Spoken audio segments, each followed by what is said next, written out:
Assalamualaikum warahmatullahi wabarakatuh. Salam Om Swastiastu, Namo Buddhaya, dan salam kebajikan. Perkenalkan, nama saya Syekira Zinia Marsaniswa dari kelas X7 dan berasal dari SMA 2 Negeri Tambun Selatan.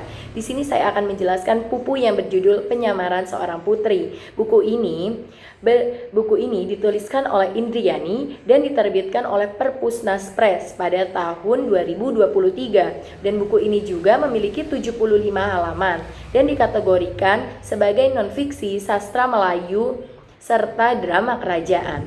Indriani ini atau seorang penulis ini yang bernama Indriani, dia lahir di kota Medan pada tanggal 31 Agustus 1988 dan dia juga memasuki jurusan antropologi di Universitas Sumatera Utara. Pada cerita ini diambil dari naskah kuno yang berjudul Syair Saudagar Budiman. Pada awal cerita ini terdapat negeri yang bernama Zamin Ambar. Negeri Zamin Ambar ini dipimpin oleh Zamin Iran.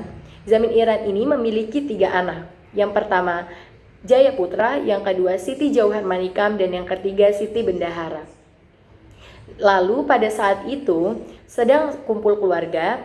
Di situ Jayaputra memiliki keinginan untuk berlayar dan meminta izin kepada Zamin Iran.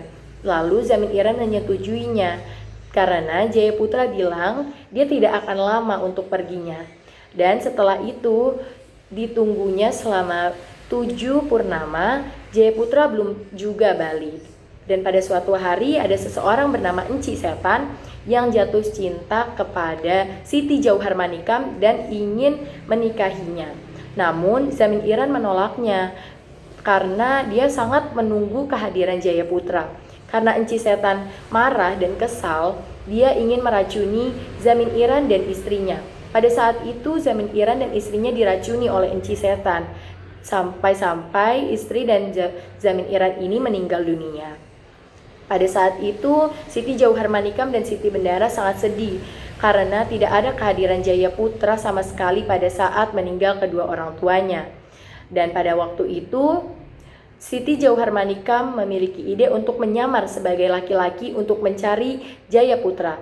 Dan ternyata pada saat itu Siti Jauhar Manikam mencari Jayaputra dan ketemu karena Jayaputra selama ini tinggal di kediaman Sultan Yahya. Dan Jayaputra saat itu tidak enak untuk menolak permintaan itu.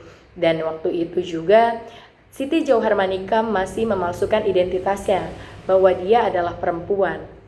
Dan pada saat itu ceritanya masih bergantung dengan kata bersambung. Jadi kita belum tahu apa selanjutnya dari cerita tersebut. Alasan saya mengambil cerita ini karena ceritanya sangat seru dan berpetualang serta keharmonisan keluarga. Di sini juga saya sangat suka ceritanya karena terdapat alur plot yang sesuai gitu. Jadi ya udah, itu aja. Wassalamualaikum warahmatullahi wabarakatuh.